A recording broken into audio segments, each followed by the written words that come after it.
If you are a passenger in a ride-sharing vehicle, such as an Uber or a Lyft, you can still pursue an injury claim if your driver causes a collision with another vehicle.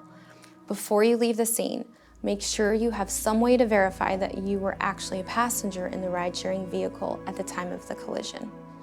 In most cases, the responding police officers will note that you were a passenger in the incident report, so be sure to speak with an officer before you leave the scene. As with any other collision in which you sustain an injury, it is always best to consult an attorney before speaking with the insurance company.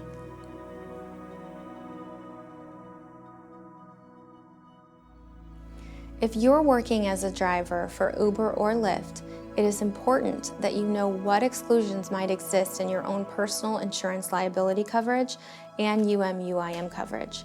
Some insurance companies will exclude your own personal coverage if you are driving for Uber or Lyft at the time of your collision. However, you still may be entitled to UM/UIM coverage through your employer's insurance. An attorney can assist you with determining which insurance carrier is responsible for reimbursing you for your injuries.